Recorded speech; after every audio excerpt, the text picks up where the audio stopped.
오늘은 하나님보다 앞서가지 마세요라는 제목으로 창세기 16장 1절에서 16절까지의 말씀을 함께 생각해 보겠습니다.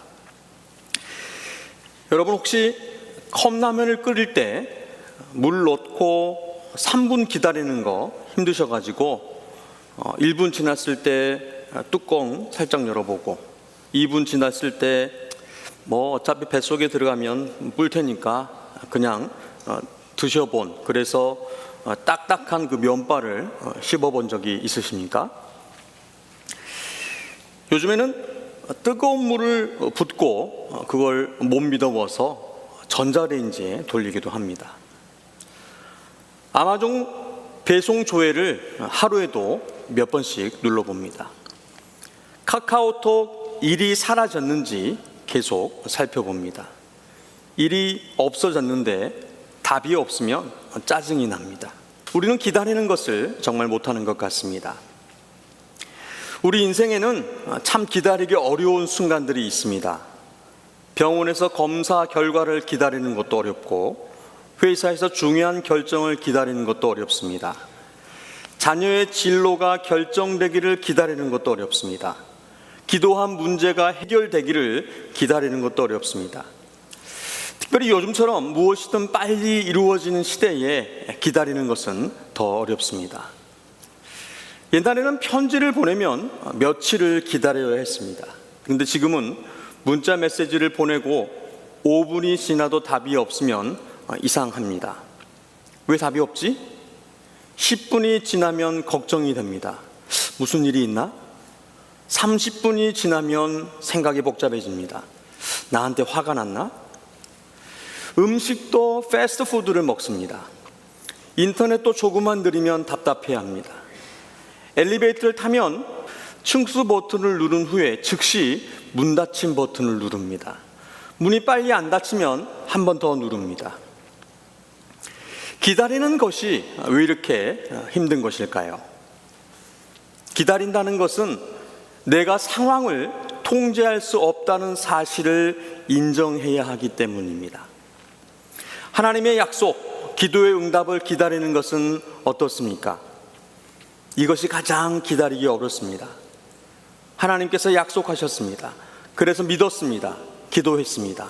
그런데 아무 일도 일어나지 않습니다. 한 달이 지나고 1년이 지나고 몇 년이 지나도 상황은 그대로입니다.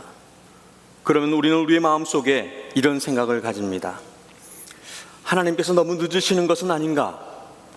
그리고 조금 더 시간이 지나면 내가 뭔가를 해야 되겠다, 이렇게 생각을 합니다. 바로 이것이 오늘 창세기 16장의 이야기입니다. 창세기 15장에서 하나님께서는 아브라함에게 놀라운 약속을 주셨습니다. 아브라함에게 하늘의 별을 보여주시면서 내 자손이 이와 같으리라, 이렇게 말씀하셨습니다. 그리고 아브라함은 하나님의 그 말씀, 그 약속을 믿었습니다. 이 얼마나 위대하고 멋진 믿음의 장면입니까? 그런데 바로 다음 장인 오늘 창세기 16장에서 그 믿음이 흔들립니다. 이것은 성경이 어떤 책인지 그 성경의 특징을 잘 보여줍니다.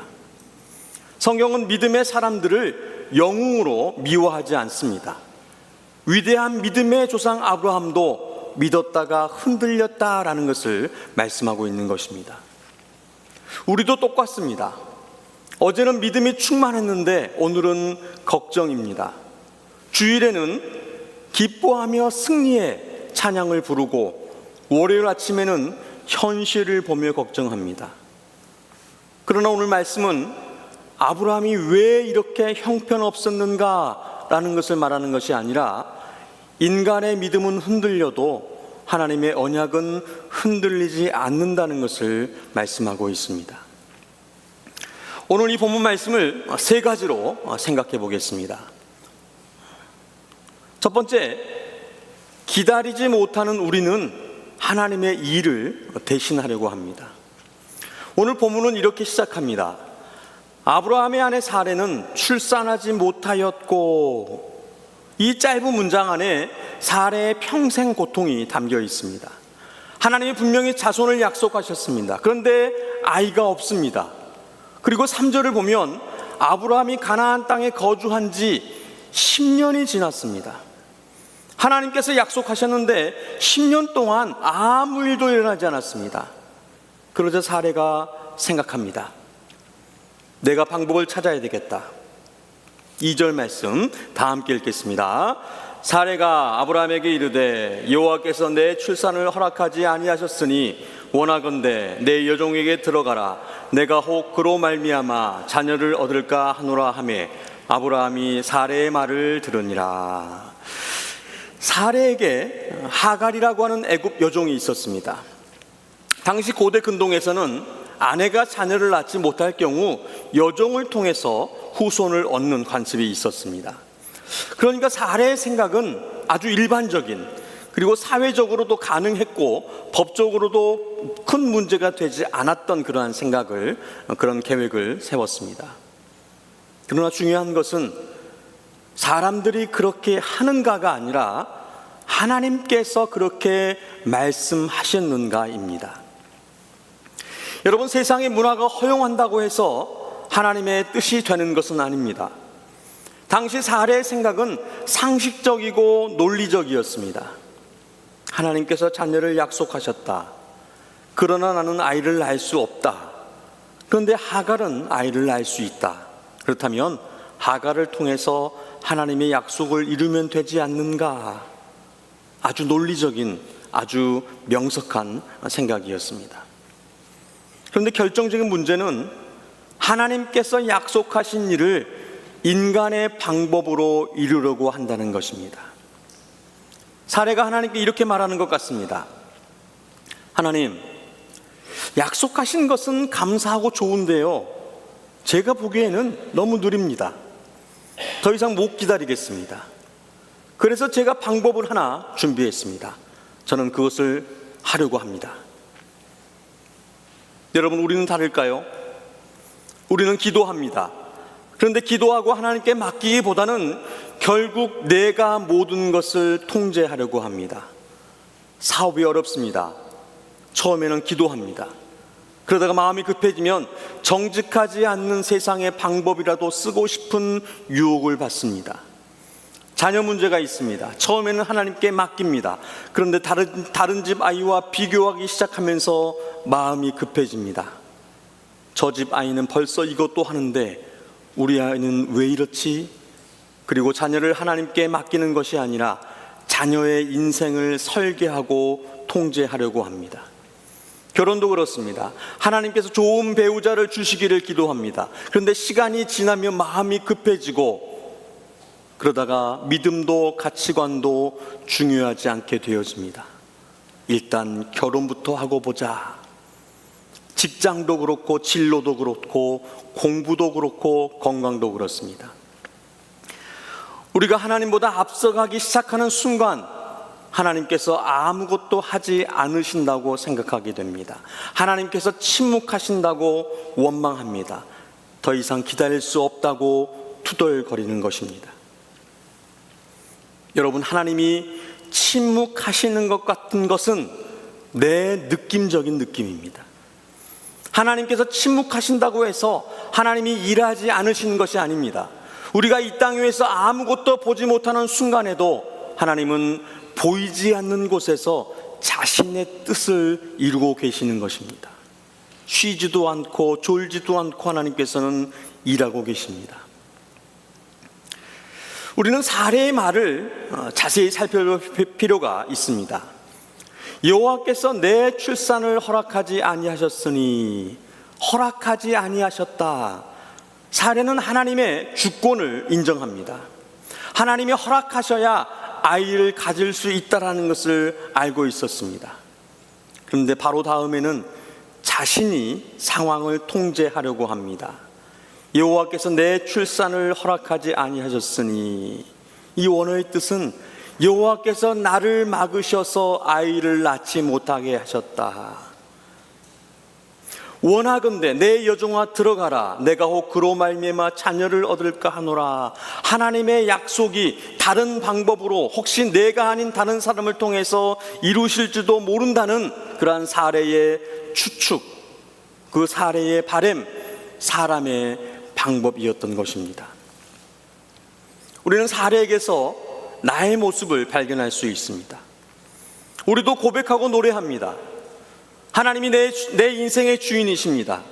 내가 주인 삼은 모든 것 내려놓고 내 주 대신 주 앞에 나아갑니다. 그런데 작은 일도 내 뜻대로 내 계획대로 되지 않으면 몹시 불안해합니다. 하나님의 주권, 하나님이 나의 주인이라고 말하는 것과 실제로 하나님의 주권 아래에 사는 것은 다른 것입니다. 여러분, 하나님의 주권을 믿는다는 것은, 하나님이 나의 주인이라고 하는 것은 내가 통제할 수 없는 상황에서도 하나님을 믿고 신뢰하고 순종하며 따르는 것입니다. 특별히 학교로 돌아가는 학생들, 사랑하는 자녀들도 마찬가지입니다. 새 학년이 시작하면서 마음속에 염려가 있을 것입니다. 공부를 잘 할 수 있을까? 친구들과 잘 지낼 수 있을까? 좋은 대학에 갈 수 있을까? 앞으로 나는 무엇을 해야 할까? 학생은 공부를 열심히 해야 합니다. 최선을 다해야 합니다. 그러나 여러분의 그 미래를 여러분이 완벽하게 만들어내야 하는 것은 아닙니다. 아니, 만들 수가 없습니다. 우리 부모님들이 모두 그랬다면 절대 실패하지 않았을 것이고 절대 후회하지 않았을 것입니다. 최선을 다하는 것과 모든 것을 통제하려는 것은 다릅니다. 우리는 최선을 다해야 합니다. 그러나 그 결과는 하나님께 맡겨야 하는 것입니다. 이것이 바로 믿음입니다. 그런데 2절 마지막에 눈여겨보아야 할 말씀이 있습니다. 아브라함이 사례의 말을 들으니라. 아브라함은 하나님께 직접 약속을 받았습니다. 하나님께 직접 들었습니다. 그렇다면 아브라함이 사례에게 이렇게 말했어야 했습니다. 여보, 우리에게는 하나님의 약속이 있습니다. 우리가 이해하지 못하더라도 기다립시다. 그런데 아브라함은 침묵합니다. 그리고 사례의 말대로 그대로 따르게 되어집니다. 우리 아내들이 바라는 1등 신랑감입니다. 말대꾸도 하지 않고 그대로 따릅니다. 아브라함의 잘못은 말대꾸하지 않은 것이 아닙니다. 그의 영적 책임을 감당하지 않은 것입니다. 특히 가정에서 신앙의 책임은 매우 중요합니다. 우리 부모님들, 사랑하는 자녀에게 세상의 성공 방법만 가르쳐서는 안 됩니다. 인간적인 성품만을 지도해서도 안 됩니다. 공부 열심히 해라, 좋은 대학 가라, 좋은 직장 얻어라, 남에게 피해주지 않는, 남을 돕는 착하고 의로운 사람이 되어라, 법을 잘 지켜야 해. 모두 옳고 필요한 교훈입니다. 그러나 이보다 더 중요한 것을 가르쳐야 합니다. 하나님을 믿고 신뢰해라. 성경을 읽고 말씀대로 살아라. 손해보더라도 하나님을 기쁘시게 하는 길을 택해라. 예배를 소중히 여기고 주의를 온전히 지켜라. 부모가 자녀에게 남겨줄 가장 큰 유산은 좋은 대학도 많은 돈도 좋은 직업도 아닙니다. 바로 하나님을 신뢰하는 믿음의 유산을 남겨줘야 하는 것입니다. 더 나아가서 두 번째로 하나님의 말씀을 떠난 지름길은 결국 더 큰 문제를 만들게 됩니다. 사례의 계획은 처음에는 성공한 것처럼 보였습니다. 4절에 아브라함이 하갈과 동침하였더니 하갈이 임신하며 드디어 바라던 아이가 생겼습니다. 사례의 계획이 맞았던 것처럼 보입니다. 아브라함, 보세요. 이렇게 하면 됐잖아요. 내 말이 맞죠? I told you. 우리가 조심해야 할 것이 바로 이것입니다. 이 일이 잘 풀렸다고 해서 그 방법이 하나님의 뜻이었다고 말할 수는 없는 것입니다. 죄를 짓고도 돈을 벌 수 있습니다. 잘못된 관계에서도 행복할 수 있습니다. 정직하지 않았는데도 일을 잘할 수 있습니다. 결과만 가지고 하나님의 뜻을 판단해서는 안 되는 것입니다. 잘 됐으니까 하나님이 허락하신 거야. 아닙니다. 우리가 먼저 물어야 합니다. 이것이 하나님의 말씀에 합당한 것인가? 하갈이 임신했습니다. 그런데 4절 하반절은 그가 자신의 임신함을 알고 그의 여주인을 멸시한지라 라고 말씀합니다. 하갈이 임신하고 주인 사레를 업신여기기 시작했습니다. 사레는 상처를 받았습니다. 그리고 그 분노를 아브라함에게 쏟아냅니다. 5절 말씀 다 함께 읽겠습니다. 사레가 아브라함에게 이르되 내가 받는 모욕은 당신이 받아야 옳도다. 내가 나의 여종을 당신의 품에 두었거늘 그가 자기의 임신함을 알고 나를 멸시하니 당신과 나 사이에 여호와께서 판단하시기를 원하노라. 내가 받은 모욕은 당신이 받아야 옳도다. 사레가 아브라함에게 그 마음을 털어놓습니다. 이것을 듣는 아브라함은 아마도 속으로 이렇게 생각했을지 모르겠습니다. 아니 지가 하라고 해놓고서는 네가 하라고 그랬잖아. You told me. 그러나 아브라함도 책임에서 벗어날 수 없습니다. 아브라함은 반대도 아니 어떠한 말도 사레에게 하지 않았습니다. 사레의 생각대로 계획대로 따랐던 것입니다. 결국 사레는 하갈을 학대하고 하갈을 광야로 내쫓습니다. 하갈은 광야로 도망칩니다. 한 가지 문제를 해결하려고 인간적인 방법을 사용했는데 오히려 문제가 더 늘어났습니다.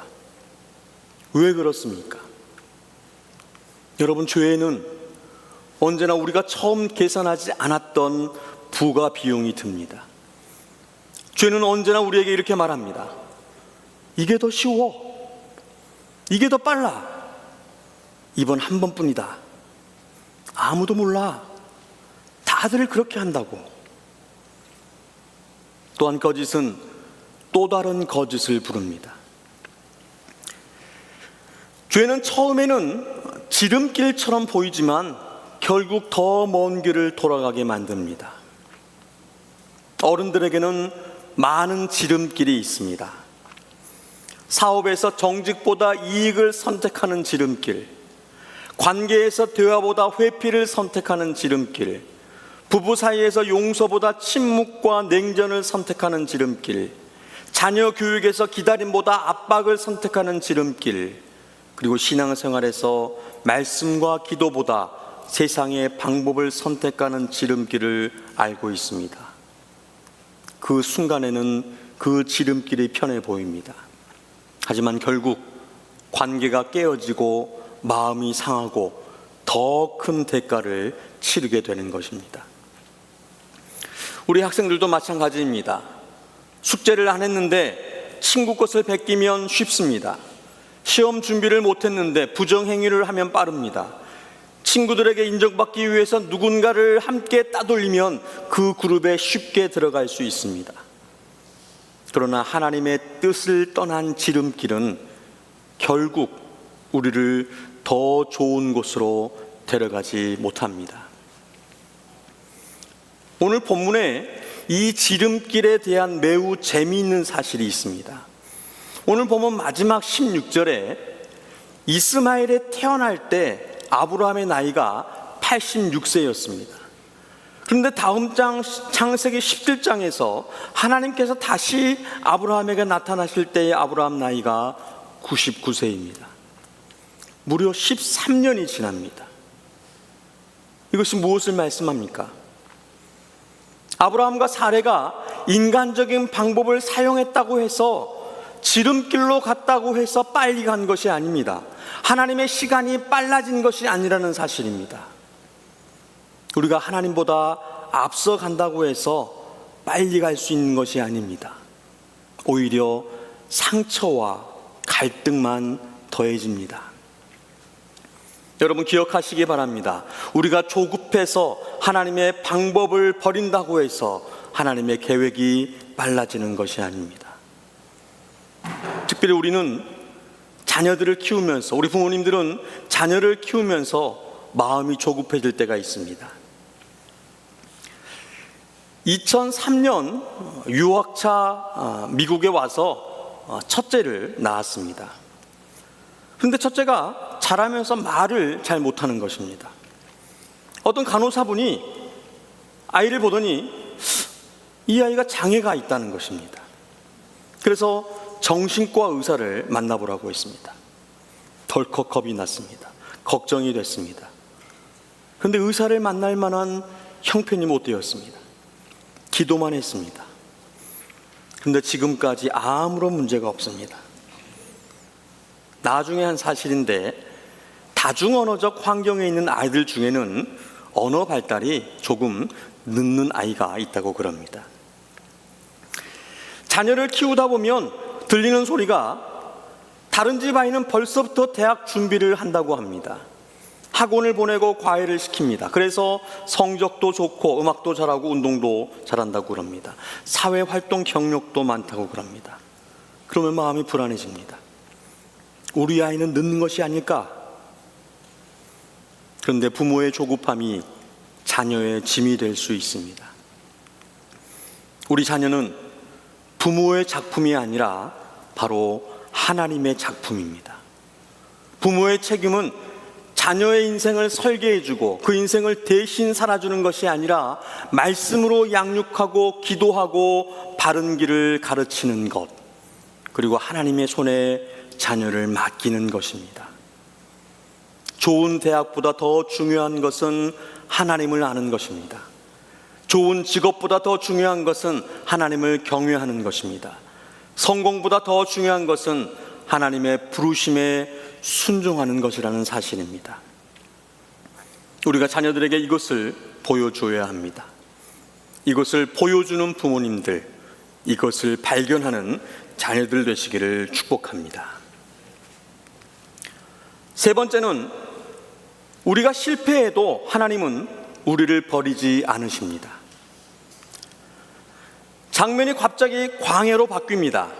하갈이 도망쳤습니다. 임신한 여인이 홀로 광야를 걷습니다. 사레에게 학대를 받았고 아브라함에게서도 보호를 받지 못했습니다. 하갈의 입장에서 보면 자신은 사람들의 계획에 이용당했습니다. 아이를 얻기 위한 수단이 되었습니다. 그리고 문제가 생기자 결국 혼자가 되어버린 것입니다. 그런데 7절에 여호와의 사자가 광야의 샘물 곁 곧 수르 길 샘 곁에서 그를 만나, 이 말씀은 성경의 복음을 고스란히 담고 있습니다. 하나님께서 하갈을 찾아오십니다. 하갈이 하나님을 찾아간 것이 아니라 하나님께서 하갈에게 오신 것입니다. 하갈이 광야에서 열심히 기도해서 하나님을 만난 것이 아니라 하갈은 지금 도망을 가고 있습니다. 그런데 하나님께서 먼저 그녀에게 찾아오셨습니다. 이것이 성경이 말씀하는 은혜의 방식입니다.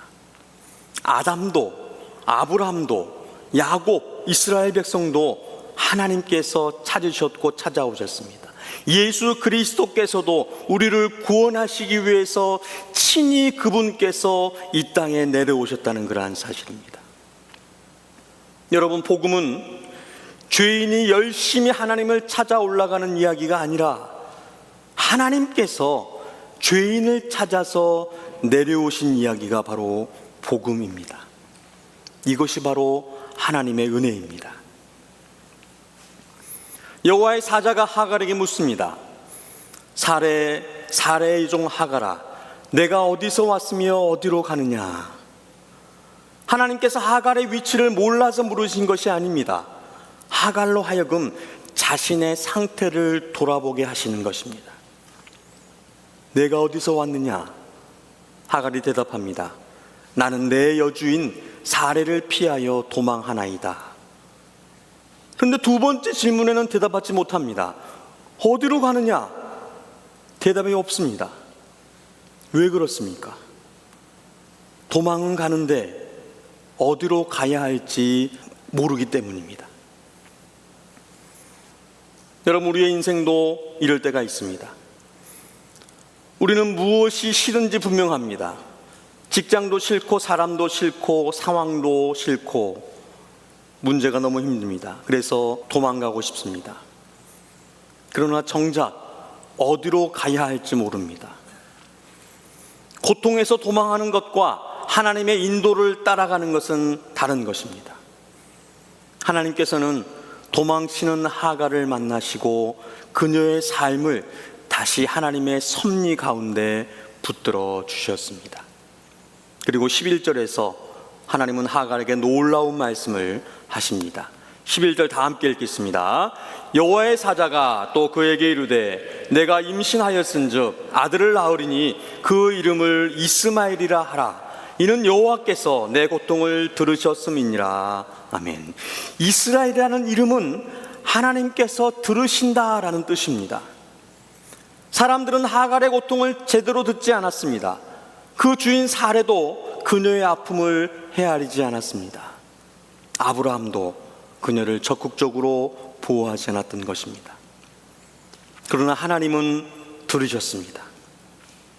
13절에서 하갈이 하나님을 이렇게 부릅니다.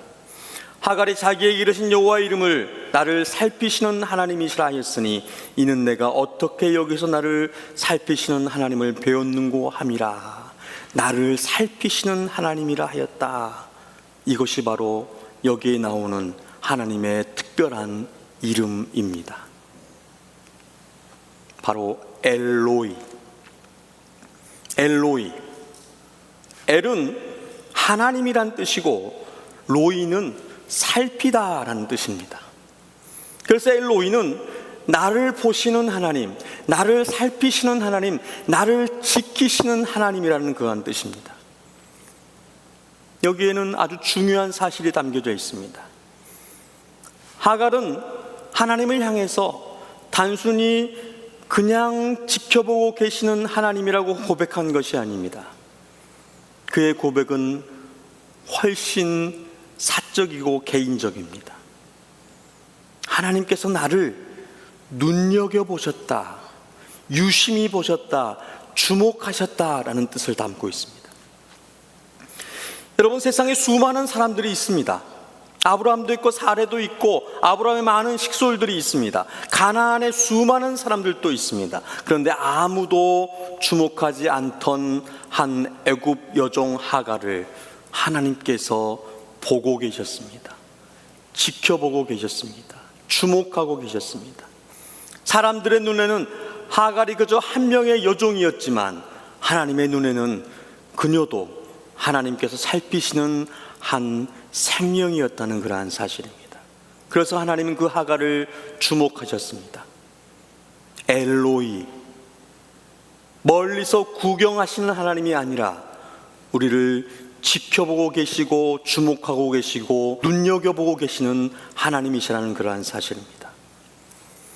믿음의 계보가 아닌 애굽의 한 여종과 그 아들까지도 지켜보고 계시는 하나님이실진데 믿음의 계보, 믿음의 자녀는 어떻겠습니까? 애굽에서 고통받고 신음하는 이스라엘을 어떻게 하셨습니까? 내가 애굽에 있는 내 백성의 고통을 분명히 보고 그들의 부르짖음을 듣고 그 근심을 알고 그리고 모세를 보내셨습니다. 하나님께서 들으셨기 때문에 이스라엘을 구원하셨습니다.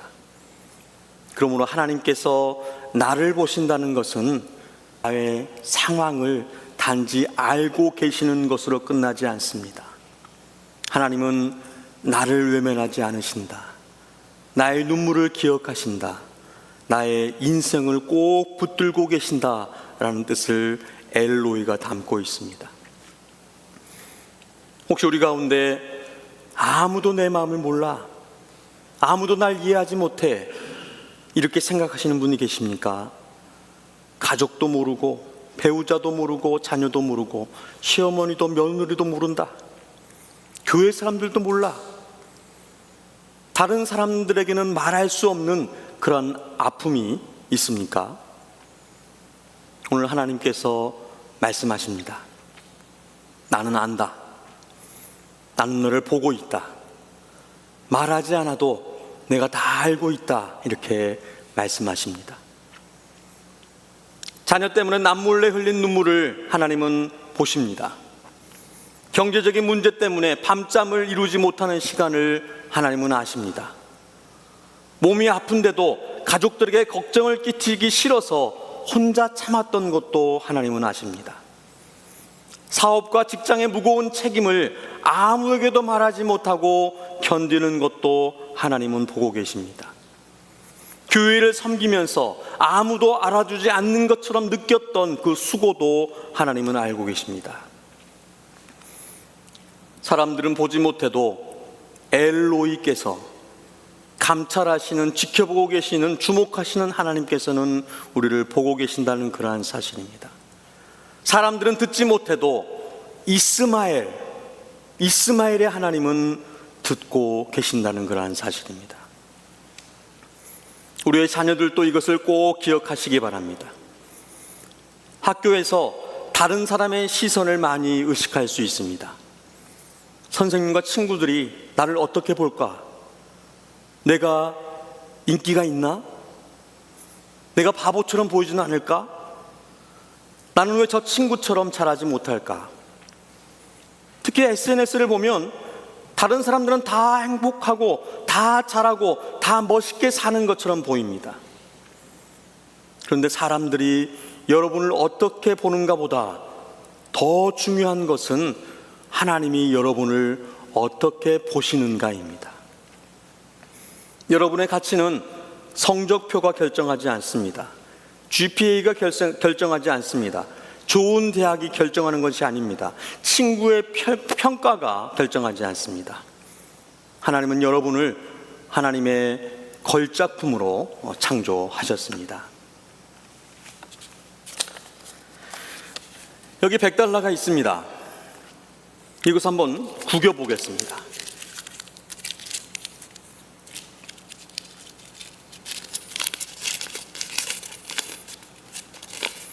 그리고 찢어보겠습니다. 이 $100가 구겨지고 찢어져도 $100입니다. 우리가 구겨져도 찢겨도 우리는 하나님의 걸작품인 것입니다. 우리 안에 두신 하나님의 가치는 세상의 어느 누구도 그 어떤 것도 훼손할 수 없습니다. 우리는 모두 하나님의 자녀, 왕의 자녀라는 그러한 사실입니다. 하나님께 사랑하셔서 부르신 여러분, 오늘 창세기 16장은 우리에게 3가지를 묻습니다. 첫째, 나는 하나님을 기다리고 있는가? 아니면 하나님보다 앞서가고 있는가? 혹시 지금 조급한 문제가 있습니까? 자녀의 문제입니까? 건강의 문제입니까? 사업입니까? 직장입니까? 결혼입니까? 재정입니까? 학교와 친구, 공부입니까? 기도했는데 하나님께서 너무 늦으시는 것처럼 느껴지십니까? 지금이 가장 조심해야 할 때입니다. 하나님이 늦으시는 것처럼 보여도 하나님보다 앞서가지 마십시오. 하나님의 침묵은 하나님의 부재가 아닙니다. 둘째는 하나님의 말씀을 떠난 지름길을 선택하고 있지는 않는지. 쉽다고 옳은 것이 아닙니다. 빠르다고 하나님의 뜻인 것도 아닙니다. 세상 사람들이 다 한다고 우리가 따라가야 하는 것도 아닙니다. 하나님의 백성은 결과보다 순종을 선택합니다. 성공보다 신실함을 선택하는 것입니다. 세 번째는 내가 실패했을 때에도 하나님께서 나를 보고 계심을 나는 믿는가? 우리는 실패합니다. 넘어집니다. 잘못 판단합니다. 조급해서 실수합니다. 그런데 창세기 16장의 놀라운 복음은 실패한 사람들이 아니라 실패하지 않으시는 하나님을 말씀하는 것입니다. 하갈을 광야에서 찾아오신 하나님께서 오늘 우리를 찾아오십니다.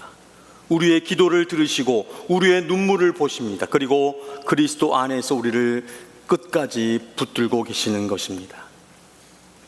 사랑하는 학생들, 우리 자녀된 여러분, 새로운 학년을 시작하면서 이것을 기억하십시오. 무조건 남보다 빨리 가려고 하지 마십시오. 무조건 남보다 잘 하려고 하지 마십시오. 대신 하나님과 함께 가십시오. 성적 때문에 정직을 버리지 말고, 친구들에게 인정받기 위해 믿음을 버리지 말고, 다른 사람과 비교하며 낙심하지 마십시오. 하나님께서 여러분을 지켜보고 계십니다. 그리고 우리 부모님들은 자녀들에게 말해 주십시오. 좋은 성적을 받아야 너를 사랑하는 것이 아니다. 좋은 성적을 받고 좋은 대학을 가야 가치 있는 사람이 되는 것이 아니다. 너는 하나님께서 내게 맡겨주신 귀한 자녀이다. 이렇게 말해 주시기 바랍니다. 여러분, 우리 모두는 하나님의 걸작품입니다. 하나님께서 빚으셨고 하나님께서 붙잡고 계시고 하나님께서 함께 걷고 계십니다. 우리는 우리의 미래를 책임질 수 없지만 하나님은 우리를 반드시 책임지실 분이십니다. 그러므로 조급해하지 마십시오. 하나님보다 앞서가지 마십시오. 하나님을 믿고 기다리시기를 바랍니다. 그리고 오늘도 고백하십시오. 주님, 제가 주님의 일을 대신하려 하지 않겠습니다. 제가 모든 것을 통제하려 하지 않겠습니다. 주님의 때를 믿겠습니다. 주님의 방법을 따르겠습니다. 왜냐하면 하나님은 우리를 지켜보시는 엘로이이시기 때문에, 우리의 부르짖음을 들으시는 하나님이시기 때문에, 우리의 실패보다 크시고 자신의 언약을 반드시 이루시는 신실하신 하나님이시기 때문입니다. 이것을 고백하고 믿고 하나님과 함께 하시는 여러분 되시기를 주님의 이름으로 축원드립니다.